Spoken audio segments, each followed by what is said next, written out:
I want to talk about mostly pit bulls, but other power breeds as well.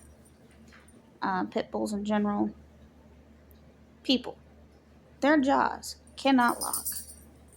All right, their bite force is no higher than a German Shepherds or a Rottweilers.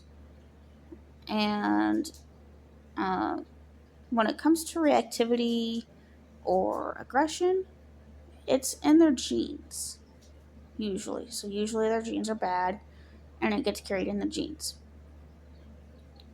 Uh, so like with Keiko, we all know he's reactive. That's why he's got to be muzzled, so on and so forth. It's in his genes. He's a carrier, and he shows it because his genetics are bad. It is not on his breed for why he is reactive. It's also how he was raised and treated before he got rescued and before he came to me. And this also goes for other power breeds as well. They're not bad breeds so long as they're raised and trained and treated properly. Keiko was just chewing on something, so I was just checking on. Anyway, and there is so like with ex fighters, pit bulls,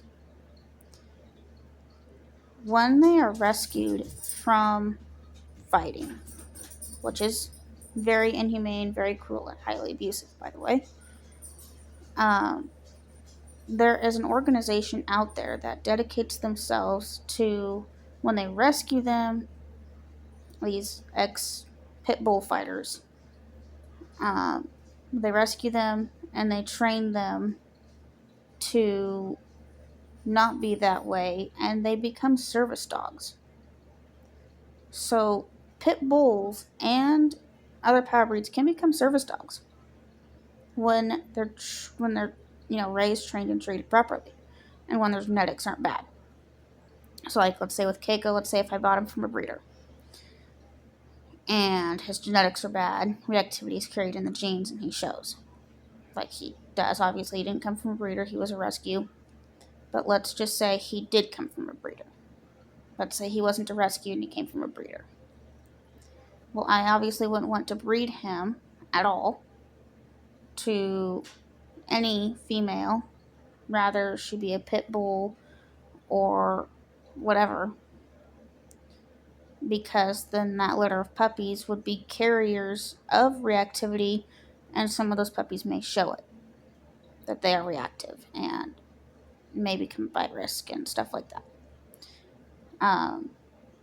So with all power breeds, it's up to genetics on whether or not they are reactive or aggressive, and it is up to how the owner raises them, treats them, especially those two, but also trains them for if they're aggressive, reactive, or if they're not either one of those, if they're friendlier than ever. It's up to those, the genetics, and how they're raised, trained, and treated, not the breed. I'm not being rude, not trying to come off that way. I'm just trying to get it out there of these power breeds, that a lot of stuff that people are saying about them is highly wrong and should be stopped. It's not about the breeds. It's not, you could get a golden retriever, and that golden retriever be a bite risk and be aggressive or be reactive.